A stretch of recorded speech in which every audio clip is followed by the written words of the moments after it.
მოგესალმებით მეგობრებო, ამ დღევანდელ ძალიან საინტერესო პოდკასტზე მინდა და საინტერესო ხალხი წარმოგიდგინოთ, იმიტომ რომ ორივეს ძალიან კარგად იცნობთ თქვენ. ამჟამად ვწერთ Zoom-ის საშუალებით ამ პოდკასტს, იმიტომ რომ თბილისში არც ერთი მათგანი არ იმყოფება. პირველი გახლავთ თამაზ დემეტრაშვილი, ყოფილი სამხედრო თარჯიმანი, ამჟამად ამერიკის შეერთებული შტატების არმიის ჯარისკაცია, ის მე-10 სამთო დივიზიაში მსახურობს და თადარიგის მასტერ სერჟანტი ლევან ჯანგირაშვილი, ამჟამად დიპლომატიური მისიის უსაფრთხოების კონსულტანტი და უსაფრთხოების ჯგუფის უფროსი ჩრდილოეთ აფრიკაში. ხო, არც ერთი იყო ქართველი, როგორ არის, არც ერთი იყო ეგვიპტელი და არც მეორე ფრანგით. მოკლედ, ბატონებო, დიდი მადლობა თქვენი დროისთვის, მადლობა რომ ხართ ჩვენი პოდკასტის სტუმრები და რაც თავარი რაზე ვსაუბრობ დღეს. ამ ორმა ძალიან კარგმა, ძალიან გამოცდილმა ადამიანმა ერთობლივი ნამუშევარი შექმნეს წიგნის სახით, ავღანური დღიურები არის ამ წიგნის სახელი, რომელიც უკვე გამოქვეყნებულია, უკვე გაყიდვაშია, საკმაოდ ძლიერი და შთამბეჭდავი კონცეფცია, იმიტომ რომ ორმაგი პერსპექტივა არის გადმოცემული, მაღალი რანგის სერჟანტის და აი სამხედრო თარჯიმანის წყვილი მოგვითხრობს ომის სრულიად განსხვავებულ, ძალიან სიღრმისეულ და მრავალჭრიან სურათს, ხო, ეს ძალიან ზოგადად რომ ვთქვათ და უფრო დეტალურად მინდა გთხოვოთ, რომ ამ წიგნის შესახებ ისაუბროთ თქვენ ავტორებმა და გაუზიაროთ პრინციპში ქართულ მკითხველს, იმიტომ რომ ბევრი არის დაინტერესებული, ბევრი გიცნობთ თქვენ, მაგრამ არ აქვს ჯერჯერობით ხელმისაწვდომობა ამ წიგნთან და როდის გაჩნდება ეს ხელმისაწვდომობა, ეგეც ძალიან საინტერესოა. ასე რომ გთხოვთ ბატონებო, თამას შენ ხო არ დაიწყებ თუ ლევან, როგორ გირჩევნია? ლევან გისმენთ? თამას, ანუ რატომ იცი? იმიტომ რომ ძირითადად აქვე აღნიშნა დასაწყისში. მადლობა გიო შენ ამ ინიციატივისთვის და ლომისწული ამ წიგნის შექმნის იდეაში თამაზის დამსახურებაა და მინდა თამაზის დაუთმო სიტყვა პირველ რიგში. თამას, გთხოვთ. გიორგი, გამარჯობა, ძალიან დიდი მადლობა ამ შესაძლებლობისთვის. ძალიან მიხარია რომ აი ამ ფორმატში შევხვდით ერთმანეთს, უკეთესი იქნებოდა რომ რეალში ყოფილიყო, მაგრამ ეს დროც საოცრებად დადგება ყველა ერთად შევიგროვებთ. რაც შეეხება ამ წიგნს, ლევანის ქვედანაყოფთან ერთად, როდესაც გადავწყვიტე რომ წასულიყავი ავღანეთში, თარჯიმნად, საერთოდ არ ვფიქრობდი მაშინ რა თქმა უნდა წიგნების დაწერაზე და რაღაც აი ამ მიმართულებით განვითარებაზე, მაგრამ როგორც იტყვიან, თემა მოიტანა. ძალიან საინტერესო გამოცდილება იყო ჩვენთვის, როგორც სამხედრო თარჯმანისთვის. მიუხედავად იმისა, რომ მანამდე ერაყში ვიყავი ნამყოფი, ავღანეთმა სულ სხვა რეალობა შემოგთავაზა. მე როგორც ჭეშმარიტი შტაბის წარმომადგენელი არ მიწევდა საერთოდ გარეთ ყოფნა, ოპერაციებზე ყოფნა, ანდო ლევანი იყო სულ მუდამ. მაშინაც კი როცა ამის საჭიროება საერთოდ არ იყო, როგორც ბატალიონის სერჟანტის, სხვა ასე თქვა დატვირთვა აქვს ბატალიონის სერჟანტს, მაგრამ ლევანი არ იქნებოდა რომ ნებისმიერ სიტუაციაში, როგორც კი მიეცემოდა საშუალება, გასულიყო ოპერაციაზე თავის ჯარისკაცებთან ერთად. მთელი წიგნი ტრიალებს ზუსტად აი იმ ოპერაციების გარშემო, რაც 23-მე მსუბუქმა ბატალიონმა ჩაატარა. გადავწყვიტეთ, რომ ყოფილიყო რაღაცნაირად აი ორი კუთხიდან ამ ყველაფრის წარმოჩენა მკითხველისთვის. პირველი უშუალოდ წინა ხაზიდან, რაც ჩემი სუბიექტური და ობიექტური აზრითაც ბევრად საინტერესოა მკითხველისთვის, სადაც ლევანი აღწერს უშუალოდ აი იმ ოპერაციების პერიპეტიებს, ოპერაციების მიმდინარეობას ძალიან დეტალურად, მხატვრულად და პარალელურად იგივე ოპერაციებზე ვსაუბრობ მე უბრალოდ საშტაბო ასე ვთქვათ გადმოსახედიდან რა უძღოდა წინამ ოპერაციებს, დაგეგმვის პროცესი, ვთქვათ, უშუალოდ შტაბის მუშაობა და როგორ ჩანდა ეს ყველაფერი შტაბიდან. და რაღაცნაირად აი ესე შეერწყა ეს ყველაფერი ერთმანეთს. რამდენიმე მნიშვნელოვანი ოპერაცია ჩავატარეთ ჩვენ 2012 წელს, ერთ-ერთი ცნობილი ოპერაცია, რომელიც მაშინ მედიაც ანიხილავდა ამას, ეს ოპერაცია ჯოს, როდესაც ხდებოდა და ლევანი ამაზე უფრო დეტალურად ისაუბრებს, როდესაც ხდებოდა ტალიბების განდევნა კონკრეტული რაიონიდან და ჩვენ დაგვევალა კონკრეტული მიმართულების ბლოკირება და ზუსტად მან დაიმართა რამდენიმე ესეთი სერიოზული შეტაკება, რომელმაც ბოლომდე დაგტესტა. მთელი ბატალიონი ბიჭები, ასევე მართველი რგოლი და მე როგორც თარჯმანი, რომელსაც აი ხონდა გააზრებული, რომ ერთი ზედმეტი არასწორი თარგმნა კონკრეტული წინადადების ბრძანების დავალების შეიძლება დასრულებულიყო ფატალურად. დანარჩენს ახლა ლევანი მოგვიყვება თავისი გადმოსახედიდან მერწმუნედ ბევრად საინტერესოა. ლევან გაგვიზიარე, იმიტომ რომ ორმაგად საინტერესოა ეს ყველაფერი. ზოგადად წიგნის იდეა, როგორც დასაწყისშივე აღნიშნე, მართლაც ლომისწული მიუძღვის თაზოს. იმიტომ რომ ჩემთვის ახალი ხილი იყო ის პოტივცე, სადაც ყოფილი მებრძოლები საუბრობდნენ თავიანთ გადასავლებზე, თავგადასავლებზე და ანუ ხალხის ფართო მასებთან მიქონდათ ეს ინფორმაცია და რატომღაც რო ვიფიქრე, იცით რა არის აუცილებელი იყო ამის გაკეთება და ის რაც დაახლოებით 18000-მა ჯარისკაცმა გაიარა ეს კოალიციური ჯარების შემადგენლობაში ავღანეთში უსაფრთხოების მხარდამჭერი ძალების სამსახური, ეს იყო ერთგვარი უდიდესი გამოწვევა ჩვენი შეერთებული ძალებისთვის და ალბათ არ არსებობს საქართველოში ოჯახი, ვინმეს ახლობელი, ან ვინმეს მეგობარი, ან ნათესავი არ ყოფილიყო ამ მისიაში და სამწუხაროდ პირველ რიგში ქეცვი ხრი იმ ბიჭების წინაშე, ვინც იქ დაეცნენ და იქიდან ვინც მართლაც რომ ნახევარი ადამიანები დაბრუნდნენ ფიზიკურად მაქვს ხედველობაში დაჭრილები და დასახიჩრებულები. არ იყო ეს უბრალო მისია, უბრალო გასეირნება, ეს იყო ომი ყველაზე ჭკვიან და სასტიკ მოწინააღმდეგესთან, რომელთანაც ოდესმე ჩვენ შეხება ქონია და სამწუხაროდ დღესაც მუსირებს აზრი საზოგადოებაში, რომ თურმე იქ ქართველი ჯარისკაცები მიდიოდნენ ფულის გამო, რაც ძალიან მტკივნეული იყო ჩემთვის. რამდენჯერაც ამას გავიგებდი, ყველას ვცდილობდი ამეხსნა, რომ ეს ასე არ იყო. და ზუსტად ეს ამ წიგნის საშუალებით მე და თაზომ ცადეთ ჩვენი თვალით დანახული ბრძოლის ველი გვეჩვენებინა ჩვეულებრივი მკითხველისთვის და ზუსტად ის ტკივილი, ის გაჭირვება, ის სუნთქვა, რას უთქვაც იქ იგრძნობა იმ ავღანეთის მიწაზე მიგვეტანა ჩვენი მკითხველისადმი და ოდანავ მაინც შეგვეცვალა ის წარმოდგენები, რომ იქ ქართველი ჯარისკაცი არანაირი ფულის გამო არ მიდიოდა, იქ მივდიოდი ჩვენ იმ ღირსების გამო, რომელსაც და იმ პასუხისგებლობის გამო, რომელსაც მარჯვენა მხარზე დაკრული ჩვენი ქართული დროშა გვანიჭებდა და ეს იყო საქართველოს სახელი და ჩვენ არასდროს არც ერთ ჯარისკაცს, არც ერთს მათ შორის არ ჩამოვთვლი იმ ქვედანაყოფებს, რომლებმაც ყველა ეს გამოწვევას უპასუხა. მე ვიყავი მაშინ 23 ბატალიონის სერჟანტი და ჩემამდე იყვნენ 32, 33, 31 ბატალიონები, ცალკეული ასეულები და ყველას მინდა მადლობა გადაუხადო იმ სამსახურისთვის, იმ გამოწვევებისთვის, რომელ გამოწვევებსაც მათ ღირსეულად უპასუხეს და რითიც კიდევ წინ წაწიეს ჩვენი ქვეყნის სახელი და ზუსტად ამ ყველაფერს მოყვამერე ის პოლიტიკური და ძირეული ცვლილებები, რასაც ევროინტეგრაცია და ჩვენი, ასე ვთქვათ, დიდ მსოფლიო ოჯახში თანასწორის დონეზე აღქმა მოჰყვა რა გამოიწვია ამ ყველაფერმა და ზუსტად ეს წიგნიც, ამ წიგნში მოთხრობილი ისტორიებიც მხოლოდ არის ის, რა თქმა უნდა, ვერ დავიკეხვნით მე ვერც მე და ვერც თამაზი ამ სამწერლო, ასე ვთქვათ, ტექნიკით და მსგავსი სკილებით, მაგრამ შევეცადეთ მაქსიმალურად ობიექტურად გადმოგვეცა ის, რაც იქ ხდებოდა.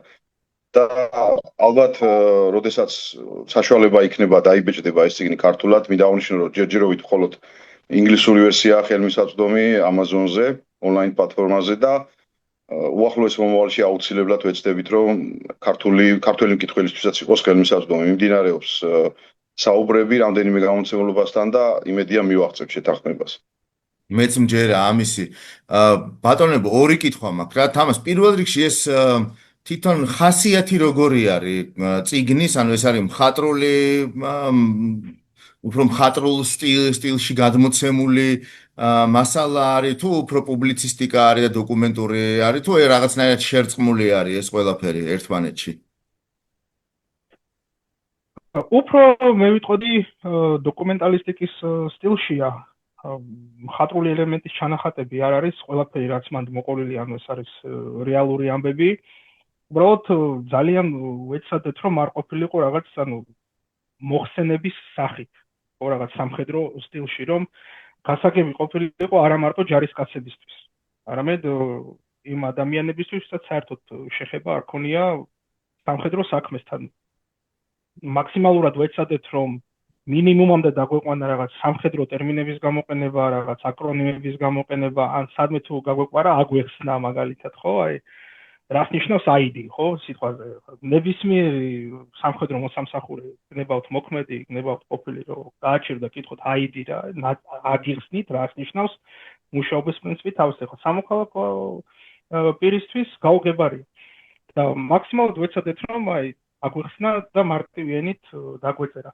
ოპერაციების თანმიმდევრობა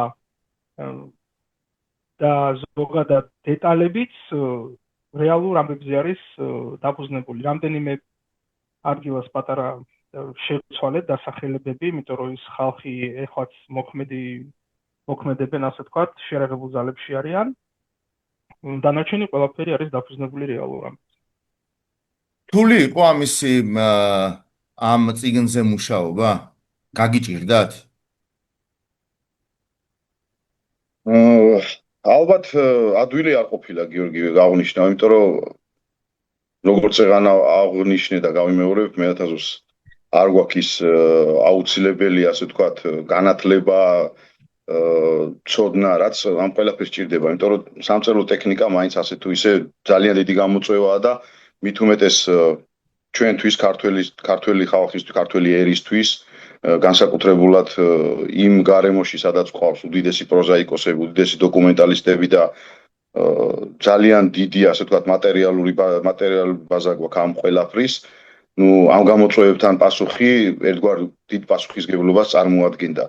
მაგრამ როგორც თაზომ აღნიშნა, იცით რა არის, სიტუაციას ართულებს ის, რომ აადვილებს ის, რომ ჩვენ არ გვიწერდა რაღაცა წარმოსახვით გმირებზე საუბარი, რაღაცა მათთან იდეური ბმა ერთმანეთთან და მსგავსი პასაჟების გამოყენება, რაც ლიტერატურაში და მწერლობაშია ზოგადად ასე ვთქვათ, აპრობირებული და თავის კუთხით დანახულ თავის ასე ვთქვათ, რეალობას. და უბრალოდ ეს იყო რა. წარმოიდგინეთ, ჩვენი თითოეული დღე მისიაში გატარებული და ჩემი თვალით დანახული ჯარისკაცების ცხოვრება, რომელთანაც ჩვენ ცხოვრობდით, ეს არის აღწერილი უბრალოდ და როგორც თაზომ აღნიშნა, მაქსიმალურად ვეცადეთ, რომ ძალიან გასაგებიანით ყოფილიყო ყველაფერი დაწერილი, არის იქ ისეთი პასაჟებიც გამოყენებული, რაც ნამდვილი ჯარისკაცული ცხოვრების ამსახველია, თუნდაც ხუმრობები, თუნდაც მიმართვები ერთმანეთთან და ალბათ იცით რა არის, ამ წიგნს წაიკითხავს ადამიანი, ასე თუ ისე მიხვდება, როგორ ცხოვრობს, ყოველ შემთხვევაში ჩემს, როდესაც მე ვსახურობდი შერაღებულ ძალებში, როგორ ცხოვრობდით ჩვენ და ალბათ როგორ ცხოვრობს დღეს ქართველი ჯარისკაცი და ერთგვარად მინდა რომ ეს გახდეს ესეთი, ასე ვთქვათ, ამძრავი და კატალიზატორი, რომ ხალხმა უნდა ისაუბროს თავის თავგადასავლებს და ეს ინფორმაცია, ის გაკეთებული და ჩადენილი მართლაც გმირული საქციელები უნდა მივიდეს ფართო საზოგადოებამდე და მართლაც ქართველი ჯარისკაცის რეიტინგი უნდა იყოს ზედა, ასე ვთქვათ, საფეხურზე, იმიტომ რომ ეს პროფესია არის ერთადერთი პროფესია, რომელიც მხოლოდ და მხოლოდ საკუთარი სიცოცხლის რისკის ფასად შესრულებულ ამოცანებს ეყრდნობა და ზუსტად ამიტომ უნდა იქნეს ყველაზე მეტად დაფასებული. ეს არ არის მარტო ჩემი, ასე ვთქვათ, იდეა, ეს ზოგადად ასეა და ალბათ ყველა დამეთანხმება ამაში.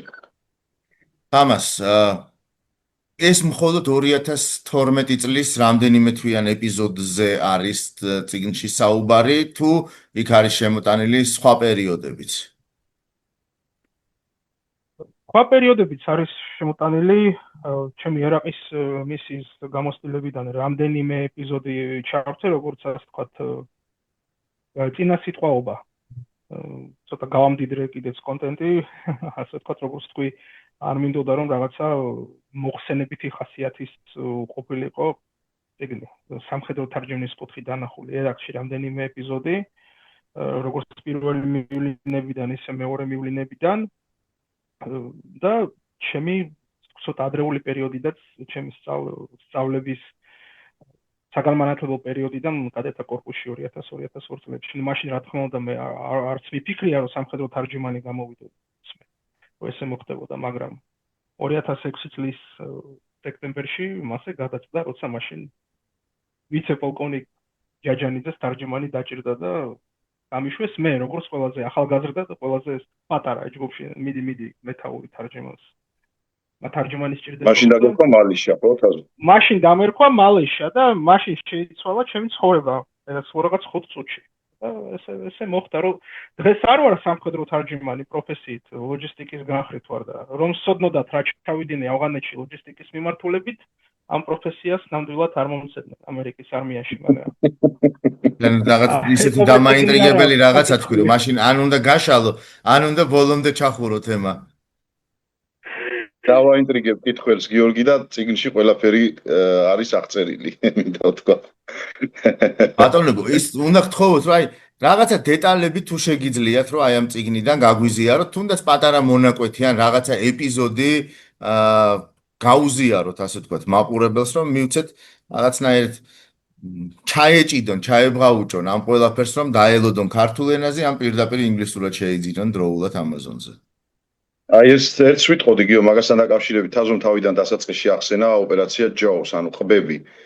და ეს იყო ერთ-ერთი, ასე ვთქვათ, სტრატეგიული მნიშვნელობის ოპერაცია, რომელსაც ტაქტიკური ელემენტებით ან მხარდაჭერით ახორციელებდა პოლკის საბრძოლო ჯგუფი, ანუ საზღვაო ქვეითების პოლკის საბრძოლო ჯგუფი და ამ პოლკის საბრძოლო ჯგუფის დაქვემდებარებაში შევდიოდით ჩვენი ბატალიონი. ანუ ძალიან დიდი მნიშვნელობა ჰქონდა ამ ოპერაციას თვითონ, იმიტომ რომ ეს მიზნად ისახავდა ანუ თალიბანის მოქმედების არეალის შეზღუდვას და მათ მიწოლას ჩრდილოეთით, რომ მაქსიმალურად შეგვექმნა უსაფრთხო გარემო და ხელი შეგვეშალა მათთვის ნარკოტრაფიკში და ასე ვთქვათ იარაღის შემოტანაში პაკისტანის მიმართულებიდან.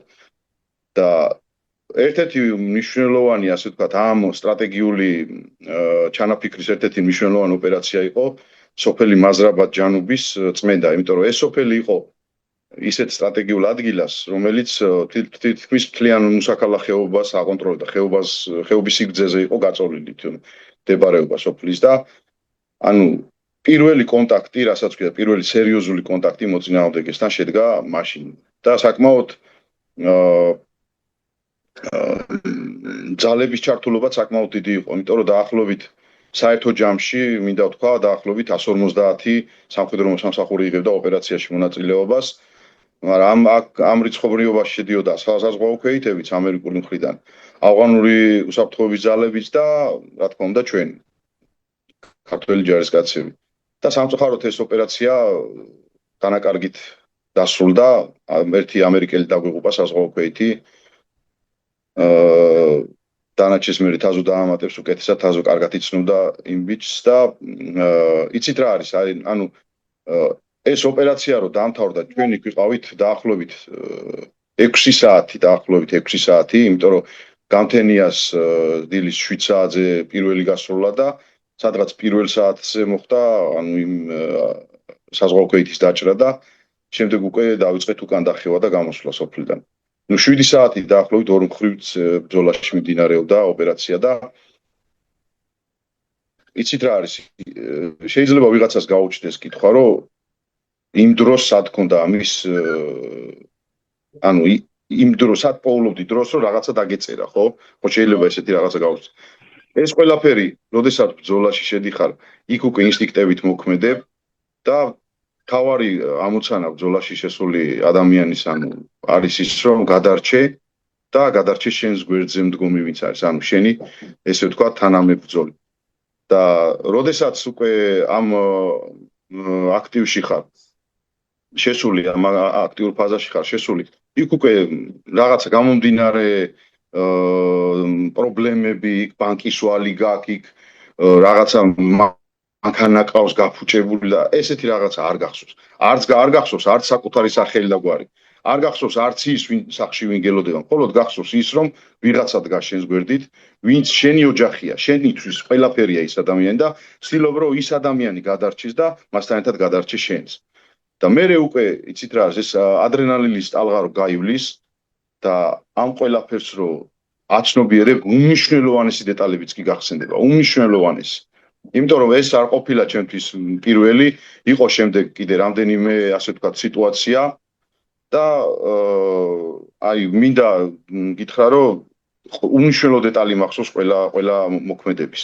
და შემდეგ უკვე როდესაც ეს ადრენალინის ტალღა გაიმზა ამის დრო გეცემა, უკვე ამ ყველაფერს იხსენებ და აი შემიძლია სრული სიცხადით წარმოვიდგინო ის მოვლენები, რა მოვლენებიც გავიარეთ. და ეს მაზრაბადის ოპერაცია იყო ერთგვარი, ასე ვთქვათ, პირველი შერყევა რა, ასე ვთქვათ, პირველი შოკი ჩვენი ქვედანაყოფების, იმიტომ რომ თან წარმოვიდგინეთ, როდესაც ასე დასრულდება დანაკარგით და ყველამ გააცნობიერა, სხვათა შორის, რომ ეს არ იყო ის რაღაცა, ასე ვთქვათ, მისია, როგორი მისიებიც ანამდე ხდებოდა, ეს იყო ჩვეულებრივი ომი, ერთ-ერთ გამოცდილდა რთულ მოწინააღმდეგესთან და როდესაც ამას აცნობიერებდა უკვე რისკების შეფასებაზე მიდის, ასე ვთქვათ, საუბარი, უფრო მეტად ფრთხილი ხდები, უფრო მეტად ორგანიზებული ხდები და უფრო მეტ რაღაცას აქცევ ყურადღებას და ალბათ ეს რა მინდა გითხრა, თან სამსახურში ვიყოფები ამჟამად და რაღაც ხმები გვესმის კი არ მივაქციოთ მაგას ყურადღება სამუშაო პროცესია თავარი რომ მადლობა შენი დროისთვის თამას მინდა გითხო რა რომ შენც გაგვიზია რომ აი ეს რაღაცა დეტალი რისი თქმაც შეგვიძლია პატარა ეპიზოდის თუნდაც წიგნიდან რაზე მახვილდება კიდე ყურადღება რა ოპერაცია სახსენა ლევანემ No, they don't put them inside the ტექნიკურად მაგის საშუალება უნდა კონდეს. დაბრუნდა.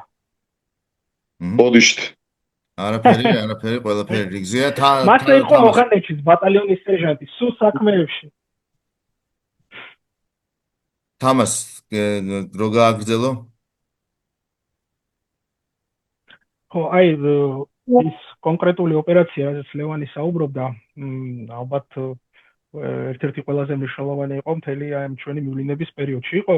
რა თქმა უნდა, ლოკალური ასე ვთქვათ, ღონისძიებები, რაუასეულის მიერ, კაპიტანი ფაცაციას მიერ აღმოჩენილი უზარმაზარი საწყობი იარაღის, ეგრეთ წოდებული ქაშეი, უეფონსკში ხო, აი სასწაული. კარგად აღწერს ლევანი როგორც ცდილობდნენ მაქსიმალურად ადგილობრივები, რომ არ ეპოვათ, მაგრამ მაინც იპოვეს. ჩემთვის როგორც სამხედრო თარჯიმნისთვის, ალბათ ყველაზე დასამახსოვრებელი იყო შემდგომი ოპერაციის ერთ-ერთი დასკვნითი ოპერაციის დაგეგმარების პროცესი, რომელიც არ ჩატარდა.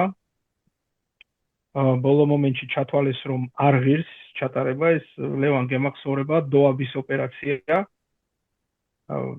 აი პროცესი იყო იმდენად საინტერესო ჩემთვის, დაწყებული ზემდგომი მეთაურობიდან შემოსული ბრძანებით და დამთავრებული უკვე აღსრულების თითქმის უკვე რეპეტიციებს გავდიოდით მაკეტთან ყველაფერი და ისე იმდენად აქტიურად ვიყავ ჩართული, რომ ის შეგრძნება, რომ მნიშვნელოვან საქმეს ვაკეთებ და რამდენ მნიშვნელოვან საქმეს ვაკეთებ მე როგორც თარჯიმანი, აი ეს შეგრძნება დღემდე მენატრება და ვერ დავიბრუნე, ვერანაირად რა, ანუ რასაც არ უნდა ვაკეთებდი იმის მერე, რას სფეროში არ უნდა მოღვაწეო და ეხლა შეარაღებულ ჯარში ხო, არმიაში მაინც ეს მენატრება რა.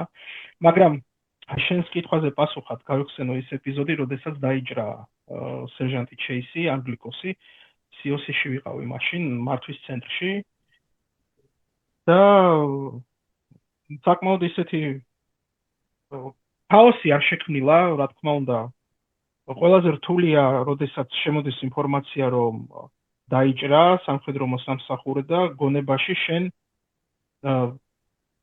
ეგრევე ჩნდება სია შენი მეგობრების ვინ არის მანდ და როდესაც უკვე მოდის სახელი და გვარი და ხვდები რომ ეს შენი თქვათ ახლო მეგობარი ან ახლო ნაცნობი არ არის რაღაც გულზე გეშვება და შემდეგ ამ გრძნობის რწხვენია რა და ჯულიანთან ვერ მოვასწარი მე სამწუხაროდ ძალიან ახლო დამეგობრება ქონდა პროფესიულ დონეზე რამდენჯერმე შეხება ცოტა ხანი ქონდა ჯულიანს დარჩენილი სახლში წასვლამდე რამდენიმე დღე 2 დღე ხო 2 დღე მე როგორც გავიგე საზღვაო ქვეითებისგან ანუ საერთოდ არ არ ევალებოდა მაგ ოპერაციაზე გასვლა.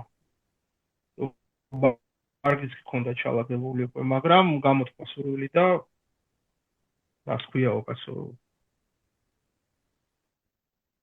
და გავიდა და ბატონებო. გვარს ვერ ვიხსენებ ეხლა. უნდა გკითხოთ კიდე ერთი ასეთი რამ. პირველი, როგორი გამოხმაურება მიიღეთ წიგნის გამოქვეყნა, ანუ და დაბეჭდის შემდეგ. ვინც წაიკითხა? გამომცემლობები იქნებოდა ეს პირველ რიგში რა თქმა უნდა და დასავლეთში ვკითხულობ იქიდან გამომდინარე რომ ინგლისურ ენაზე არის დაბეჭდილი. ჩვენ სამწუხაროდ განებივრებული არა ვართ საქართველოში მსგავსი ხასიათის და მსგავსი შინაარსის წიგნებით, რაოდენ გასაკვირიც არ უნდა იყოს მიუხედავად იმისა, რომ მარტო დამოუკიდებლობის აღდგენის დღიდან დღემდე, რა ვიცი, ძალიან ბევრი სხვადასხვა ინტენსივობის საბრძოლო მოქმედება მოხდა და ძალიან ბევრში მიიღო საქართველოს მონაწილეობა და ბევრი ტკივილიც აქვს ამ მიმართებით, ხო? როგორი იყო გამოხმაურება?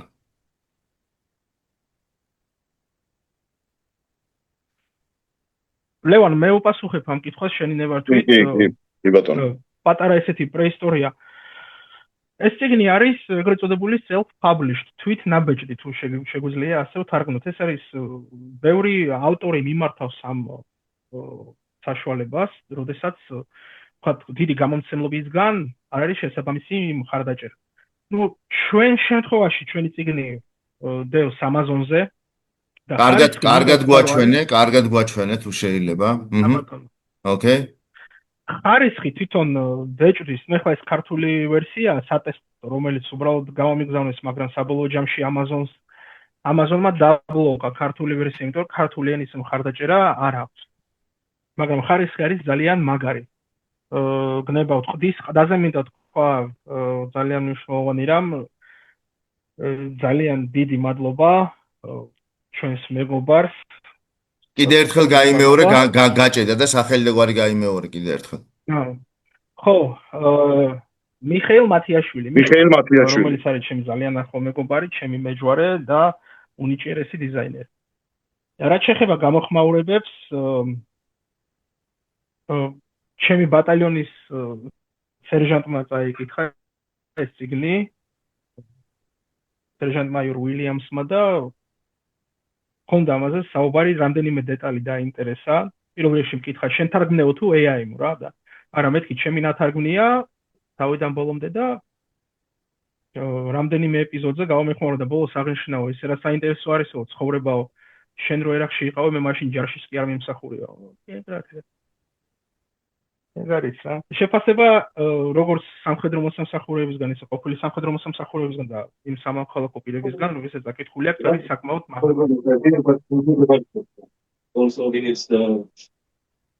აქვე გითხავთ კიდე ერთი კითხვა თამას თუ შეიძლება თავდაცვის სამინისტროსგან თუ იყო რამე გამოხმაურება ან რა ვიცი რაღაცა რეაქცია ემაზე რომ წიგნი გამოიცა თუ საერთოდ არანაირი რეაქცია არ ყოფილა მე შეხება არ მქონია ანუ რამდენი ჩემო მეგობრებმა ვიცი რომ წაიკითხეს რამდენიმე რომელიც ეხლაც მსახურობს მაგრამ აი ოფიციალურ დონეზე რა აი თავდაცვის სამინისტროსგან გამოსულიყო პრაიმის ინტერესი ჩემთვის უცნობია ოკეი შესანიშნავი ჩვენ დავხვდა დაახლოებით 7 წუთი საუბრის დასრულებამდე და მინდა გითხოთ ესეთი რაღაცა რომ ხუმრობებით არის შეტანილი რაღაცა ესეთი ირონიული სიუჟეტიც არის რაღაცა ხაზი გასდევს ისეთი ქართული იუმორის რაღაცა შტრიხები თუ არის წიგნში და თუ არის იქნება ერთი მაინც გაგვიზიარო არის ესეთი ერთი ეპიზოდი გერმანიაში გიორგი შეგვიძლია არაუშავს ლევან შაბათი არ არსებობს მანდ არის ესეთი ეპიზოდი გერმანიაში ვარ შეფასების სწავლება და ეტაპია და შემფასებლები არიან მართვის ცენტრში და აფასებენ მართვის ცენტრის მოქმედებას. და იქ რაღაცა სწავლებები მიდის, რადიოსადგური მუშაობს, არ ჩერდება და ერთი ასეთი მომენტი, 23-მე ბატალიონის სენაკის ბრიგადიდან და რა თქმა უნდა აბსოლუტური დომინაცია ლინგვისტური არის მეგრული. და რაღაც ისე მოხდა, რომ აი ამ დაძაბულ სასწავლო სიტუაციაში რადიოსადგურში გაისმა მეგრულად საუბარი. მე ხარ როგორც თარჯიმანს უნდა მეთარგმნა და მეგრული სამწუხაროდ არ ვიცი, ჩემი ენების სიაში არ არის. და მიყურებს შემფასებელი და რაზე ლაპარაკობენო, რა ხდება ამ რაციაშიო და მეთქი არ ვიცი, არ მესმის და შემომხედა გარას ქვია არ გესმისო. მეც აუხსენი მაქსიმალურად დელიკატურად რა ხდებოდა და შემომხედა და ეხლა ამათ ისე უთხარიო რომ არ ეწყი და მეთქი ბიჭებო მეთქი ოკეი აწი მეთქი ქართულად იქნება და ეს ჯგირ ხარაშო ის და მომახსოვდა რომ დღემდე ვიყენებ ერთ-ერთი ეპიზოდი არის კიდე ესე იგი ლევან ჩვენ დაგვჭა სადღაც 5 წუთი და ეხლა თაზო ზუსტად მაგას ვეკითხებოდი რომ იუმორის შტრიხი თუ გასდევს თქო რა ამ წიგნს და თუ შეგიძლია ერთი რამე გაიხსენო აქედან